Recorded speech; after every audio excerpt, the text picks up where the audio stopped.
Hello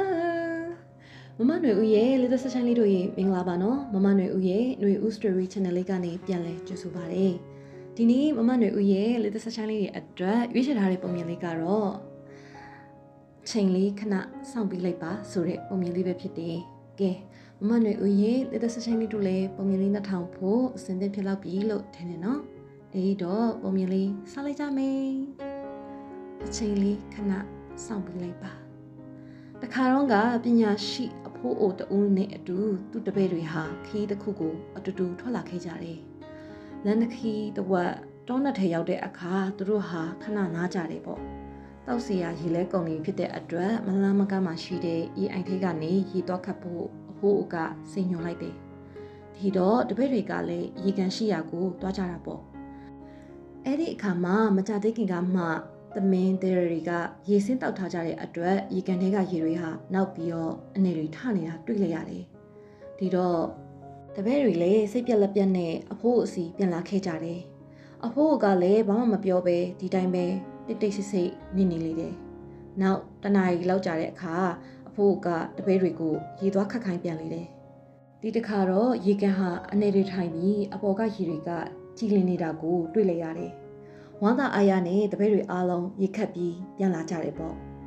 ဒီတော့အဖိုးကမေးတယ်ရေတွေအားလုံးကြည်လင်သွားအောင်ဘာလို့လိုက်ကြရသေးလဲဆိုပြီးအဖိုးကမေးတဲ့အခါဘာမှမလုပ်လိုက်ရပါဘူးဆရာဆိုပြီးတပည့်တွေကဝိုင်းဖြေကြတယ်အဲ့ဒီအထက်ကမှတပည့်တယောက်ကတော့အခုလိုဆိုတယ်အချိန်တော့စောင့်လိုက်ရပါတယ်ဆရာဆိုပြီးဖြစ်တဲ့အဖိုးကပြုံးပြီးပြောတယ်ဟုတ်တယ်ရေကန်ထဲကရေတွေအားလုံးကြည်လင်ဖို့ဘာမှလုပ်စရာမလိုပဲအချိန်တစ်ခုသာပဲစောင့်ဖို့လိုတယ်။ပုံမြင်လေးကဒီမှာပဲပြီးဆုံးသွားလေတယ်။မမຫນွေဦးရဲ့လက်သက်ဆက်ချိုင်းလေးတို့ရေဒီပုံမြင်လေးစီကနေတင်ယူရမယ့်သင်ခန်းစာကတော့လောကမှာတစုံတစ်ယောက်ကမိမိကိုသောတာထအောင်နာကျင်အောင်လုပ်လို့မိမိတို့စိတ်တွေနောက်ကျနေပြီဆိုရင်ဘာမှချက်ချင်းမတုတ်ပြန်ပဲဒီတိုင်းခဏထားလိုက်တင်ပြီးတော့အချိန်ကာလတစ်ခုလွန်မြောက်ပြီးတဲ့အခါစိတ်ဟာပုံမြင်ထဲကရေအိမ်ထဲကရေလိုပဲဒေါသတွေအမုန်းတရားတွေမရှိတော့ပဲ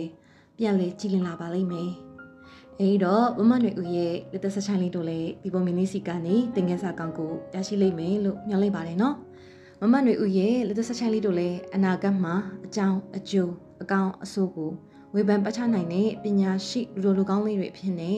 နေတဲ့တန်းရဲ့လှပတဲ့ဆက်ချိုင်းလေးတွေဖြစ်လာကြပါစေလို့မမຫນွေဦးကနေဆုမွန်ကောင်းတောင်းပေးလိုက်ပါတယ်နော်။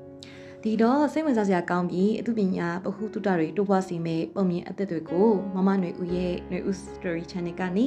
နေ့စဉ်မြန်မာစံတော်ချိန်ညနေ9:00 နာရီတိုင်းမှာတက်ဆက်ပေးလျက်ရှိပါတယ်။နောက်ထပ်ပုံမြင်သစ်တွေတင်ဖို့ရမမຫນွေဦးအတွက်အားဖြစ်စေတဲ့ like and subscribe လေးလည်းလုပ်ထားပေးပါလို့တောင်းဆိုပါတယ်နော်။ပြန်ဆောင်ကြမယ်နော်။